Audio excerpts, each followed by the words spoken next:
Hello friends, welcome to mutual funds Telugu. Financial year complete అవుతున్నప్పుడు చాలామంది ELSS category కోసం అడుగుతారు. సెక్షన్ 80Cలో చాలా ఇన్వెస్ట్మెంట్స్ ఉంటాయి. PPF, EPF, NPS, insurance, NSC certificate, ELSS, 5 years fixed deposits, ఇవన్నీ section 80Cలో కవర్ అవుతాయి. పైన ఉన్న అన్ని ఇన్వెస్ట్మెంట్స్తో కంపేర్ చేస్తే మ్యూచువల్ ఫండ్స్లో ఈఎల్ఎస్ఎస్ స్కీమ్స్లో రిటర్న్స్ అనేవి ఎక్కువ ఉంటాయి. అండ్ ప్రతి ఇన్వెస్ట్మెంట్లో మినిమం 5 years లాకిన్ ఉంటే ఈఎల్ఎస్ఎస్ కేటగిరీలో లాకిన్ ఓన్లీ 3 years మాత్రమే ఉంటుంది. సో రిటర్న్స్తో పాటు ఈఎల్ఎస్ఎస్ కేటగిరీలో లాకిన్ బెనిఫిట్ కూడా ఉంది. ఈఎల్ఎస్ఎస్ అంటే ఈక్విటీ లింక్డ్ సేవింగ్ స్కీమ్స్. ప్రతి మ్యూచువల్ ఫండ్ని ఒక ఫండ్ మేనేజర్ మేనేజ్ చేస్తారు. ఈఎల్ఎస్ఎస్ కేటగిరీలో ఫండ్ మేనేజర్కి చాలా ఫ్లెక్సిబిలిటీ ఉంటుంది. లాకిన్ ఉంటుంది కాబట్టి ఇన్వెస్టర్స్ ఎప్పుడు పడితే అప్పుడు మనీ ఇందులో నుంచి బయటికి తీయలేరు. సో ఇందులో లాకిన్ ఉంటుంది కాబట్టి ఫండ్ మేనేజర్ మీద ఎలాంటి రిడెంప్షన్ ప్రెషర్ అనేది ఉండదు. నార్మల్గా మార్కెట్ ఫాల్ అయినప్పుడు కానీ లేదా ఏదైనా సర్టెన్ కండిషన్స్లో ఇన్వెస్టర్స్ డబ్బులు అనేది వెంటనే వెనక్కి తీసుకుంటారు. కానీ ఈఎల్ఎస్ఎస్ కేటగిరీలో లాకిన్ ఉండడం వల్ల మనీ వెంటనే తీసుకోవడం కావదు, 3 years వెయిట్ చేయాలి. సో దీనివల్ల ఫండ్ మేనేజర్కి చాలా ఫ్లెక్సిబిలిటీ ఉంటుంది, రిడెంప్షన్ ప్రెషర్ ఉండదు. కాబట్టి ఇలాంటి కేటగిరీ మ్యూచువల్ ఫండ్లో ఫండ్ మేనేజర్కి రిటర్న్స్ ఎక్కువ జనరేట్ చేయడానికి స్కోప్ ఎక్కువ ఉంటుంది. అయితే ఈఎల్ఎస్ఎస్ కేటగిరీలో ఇన్వెస్ట్మెంట్ ఓన్లీ 3 years అనుకొని చేయొద్దు. లాకిన్ 3 years ఉంటుంది కానీ మీరు ఇన్వెస్ట్మెంట్ ఓన్లీ 3 years చేయకూడదు. ఎందుకంటే ఇవి మ్యూచువల్ ఫండ్స్ కాబట్టి 3 years టైం పీరియడ్కి లాస్ వచ్చే ఛాన్సెస్ ఎక్కువ ఉంటాయి. సో ఈఎల్ఎస్ఎస్లో సేవింగ్ ప్లస్ ట్యాక్స్ పర్పస్కి మినిమం 5 to 7 years ఇన్వెస్ట్మెంట్ చేస్తే రిటర్న్స్ అనేవి చాలా బాగుంటాయి. ఈ వీడియోలో నేను టాప్ 3 ఈఎల్ఎస్ఎస్ మ్యూచువల్ ఫండ్స్ ఏమున్నాయి, ఈఎల్ఎస్ఎస్ మ్యూచువల్ ఫండ్లో లంసమ్ ఇన్వెస్ట్ చేయాలా లేదా ఎవ్రీ మంత్ ఇన్వెస్ట్ చేయాలా, అండ్ ఇన్వెస్ట్మెంట్కి మంచి టైం ఎప్పుడు అని ఈ వీడియోలో నేను ఎక్స్ప్లెయిన్ చేస్తాను. వీడియోలోకి వెళ్లే ముందు ఇది నా Telegram discussion group, free group ఇది. ఈ గ్రూప్లో జాయిన్ అవ్వండి అండ్ నా ఇన్స్టాగ్రామ్ పేజ్ని ఫాలో అవ్వండి. 2 links కింద డిస్క్రిప్షన్లో ఉన్నాయి. First fund Canara Robeco equity tax saver direct growth. ఈ ఫండ్ మీరు గ్రో లేదా అప్స్టాక్ యూస్ చేసి ఇన్వెస్ట్ చేయొచ్చు. ఇన్వెస్ట్మెంట్ ఓన్లీ డైరెక్ట్ ఫండ్లో చేయండి. 2 links కింద డిస్క్రిప్షన్లో ఉన్నాయి. ఈ ఫండ్ 1993లో లాంచ్ అయింది. One of the oldest fund ఇది మార్కెట్లోని. అండ్ ఈ ఫండ్ అన్ని అప్స్ అండ్ డౌన్స్ చూసింది, అన్ని బుల్ మార్కెట్స్ చూసింది, అన్ని బేర్ మార్కెట్స్ చూసింది. అండ్ సిన్స్ లాంచ్ ఈ ఫండ్ 14.99% రిటర్న్స్ ఇచ్చింది. అంటే ఎవరైనా ఈ ఫండ్లో 1993లో ఇన్వెస్ట్ చేస్తే వాళ్ళకి ఆల్మోస్ట్ 15% CAGR రిటర్న్స్ వచ్చేవి. అండ్ ఈ ఫండ్లో మినిమం ఇన్వెస్ట్మెంట్ ₹500 per month. ఫండ్కి ఎగ్జిట్ లోడ్ ఏమీ లేదు, అంటే డబ్బులు తీసుకున్నప్పుడు మీకు ఎలాంటి ఛార్జెస్ పడవు. కానీ యాజ్ ఎ కేటగిరీ ఈఎల్ఎస్ఎస్ కాబట్టి మీరు మనీ తీసుకోవాలనుకుంటే అట్లీస్ట్ 3 years వెయిట్ చేయాలి, ఎందుకంటే 3 years లాకిన్ ఉంటుంది. లాస్ట్ 5 yearsలో ఫండ్ 16.30% రిటర్న్స్ ఇచ్చింది. అండ్ లాస్ట్ 1 yearలో 30% రిటర్న్స్ ఇచ్చింది ఇన్వెస్టర్స్కి.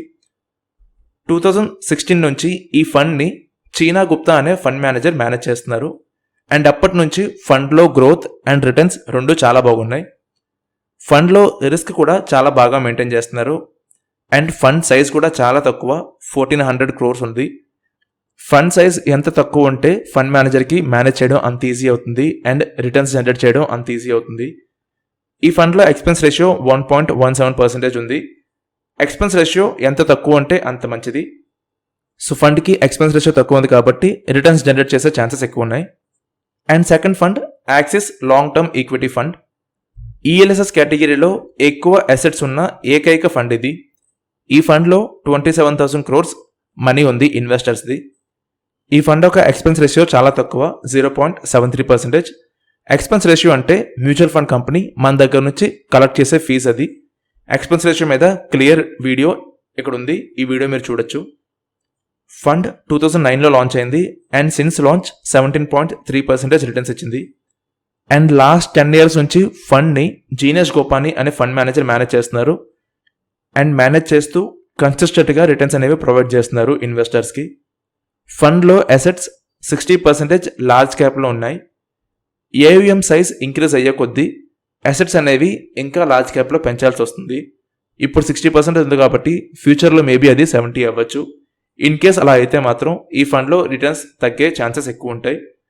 ఏయుఎం కానీ పెరిగినప్పుడు అలొకేషన్ కూడా లార్జ్ క్యాప్లో ఇంక్రీజ్ అయితే రిటర్న్స్ ముందులాగా రాకపోవచ్చు. But as of now fund returns బాగున్నాయి అండ్ ఇన్వెస్ట్మెంట్ కూడా కన్సిడర్ చేయొచ్చు. లాస్ట్ 10 ఇయర్స్లో ఫండ్ 17.92% రిటర్న్స్ ఇచ్చింది, అండ్ లాస్ట్ 5 ఇయర్స్లో 15.3% అండ్ లాస్ట్ 1 ఇయర్లో 19.67% రిటర్న్స్ ఇచ్చింది. And third fund Mirae Asset tax saver fund. Nilesh Shurana ఇండస్ట్రీలో one of the best fund manager. తిను మేనేజ్ చేసిన ఫండ్స్ చాలా మంచి రిటర్న్స్ ఇచ్చాయి. ఈ ఫండ్ 2015లో లాంచ్ అయింది, అండ్ లాంచ్ అయినప్పటి నుంచి ఇన్వెస్టర్స్కి 22% రిటర్న్స్ ఇచ్చింది ఈ ఫండ్. అండ్ లాస్ట్ 5 ఇయర్స్లో ఈ ఫండ్ 22% రిటర్న్స్ ఇచ్చింది, లాస్ట్ 1 ఇయర్లో 25% రిటర్న్స్ ఇచ్చింది. ఫండ్లో అసెట్స్ 5,489 crores ఉన్నాయి, అండ్ ఫండ్ యొక్క ఎక్స్పెన్స్ రేషియో చాలా తక్కువ, ఓన్లీ 0.25% ఫీజు తీసుకుంటున్నారు ఇన్వెస్టర్స్ దగ్గర నుంచి. నేను చాలా ప్రీవియస్ వీడియోస్లో చెప్పాను, అండ్ నా మోడల్ పోర్ట్ఫోలియోలో కూడా నేను ఎక్స్ప్లెయిన్ చేశాను. ఇది మిరే అసెట్ కంపెనీ ఇన్వెస్టర్కి ఇచ్చే రిటర్న్స్ మీద ఫోకస్ చేస్తున్నారు తప్ప కంపెనీ ప్రాఫిట్స్ మీద కాదు. 0.25% ఎక్స్పెన్స్ రేషియో ఉంటే చాలా తక్కువ ఫీజు కలెక్ట్ చేస్తున్నారు. రెగ్యులర్ ఇన్వెస్ట్మెంట్లో సేమ్ ఫండ్కి 1.86% ఎక్స్పెన్స్ రేషియో ఉంది, అంటే ఆల్మోస్ట్ 400 times ఎక్కువ ఎక్స్పెన్స్ ఉంది. సో మీరు రెగ్యులర్లో బై చేసి మీ అడ్వైజర్కి ఇంత ఎక్కువ ఎక్స్పెన్స్ పే చేసే కంటే డైరెక్ట్ మ్యూచువల్ ఫండ్లో ఇన్వెస్ట్మెంట్ చేసి మీరు చాలా తక్కువ ఎక్స్పెన్స్ పే చేసి ఎక్కువ రిటర్న్స్ అనేవి సంపాదించవచ్చు. అండ్ ఏ అడ్వైజర్ లేకుండా మ్యూచువల్ ఫండ్లో ఇన్వెస్ట్మెంట్ చేయాలనుకుంటే నా మోడల్ పోర్ట్ఫోలియో బై చేయండి. ఇందులో మీకు 56 pages report and 6 portfolios plus 9 mutual fund కేటగిరీలో top 2 mutual funds with analysis ఉన్నాయి.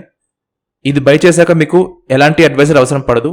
లింక్ కింద డిస్క్రిప్షన్లో ఉంది, దీని మీద డిస్కౌంట్ కూడా ఉంది, సో బై చేసుకోండి. అండ్ మ్యూచువల్ ఫండ్స్లో పాస్ట్ రిటర్న్స్ ఫ్యూచర్లో రావు. లాస్ట్ 5 years రిటర్న్స్ చూసి, లాస్ట్ 3 years రిటర్న్స్ చూసి నెక్స్ట్ 5 yearsకి 3 yearsకి సేమ్ రిటర్న్స్ ఎక్స్పెక్ట్ చేయకూడదు. రిటర్న్స్ మార్కెట్ బట్టి డిపెండ్ అవుతాయి. పాస్ట్ రిటర్న్స్ జస్ట్ ఆ ఫండ్ మంచిదా కాదని తెలుసుకోవడానికి మాత్రం తప్ప సేమ్ రిటర్న్స్ ఫ్యూచర్లో వస్తాయని అర్థం కాదు.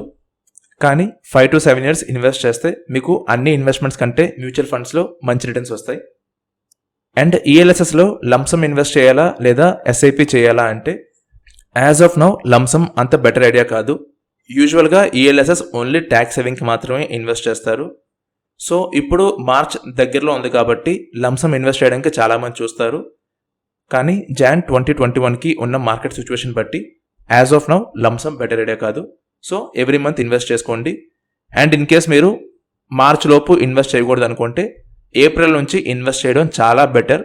ఎందుకంటే ఫైనాన్షియల్ ఇయర్ ఎండ్లో ఇన్వెస్ట్ చేసే కంటే ఫైనాన్షియల్ ఇయర్ బిగినింగ్లో ఇన్వెస్ట్ చేయడం చాలా మంచిది. సో ఈఎల్ఎస్ఎస్ మ్యూచువల్ ఫండ్లో ఇన్వెస్ట్ చేయడానికి రైట్ టైం ఏప్రిల్ నుంచి ఇన్వెస్ట్ చేసుకోవచ్చు. Jan to March ఇన్వెస్ట్ చేయదని చెప్పట్లేదు, ఇన్వెస్ట్మెంట్కి ఎప్పుడైనా మంచి టైమే. బట్ స్పెసిఫికల్లీ ఇన్ కేస్ మీరు మంచి టైం కోసం చూస్తున్నట్టయితే ఏప్రిల్ నుంచి చేసుకోవచ్చు. అండ్ మ్యూచువల్ ఫండ్స్లో లేదా స్టాక్ మార్కెట్లో ప్రాఫిట్స్ ఒకటే కాదు, లాస్ వస్తే ఎంతవరకు వస్తుందని కూడా మనం తెలుసుకోవాలి.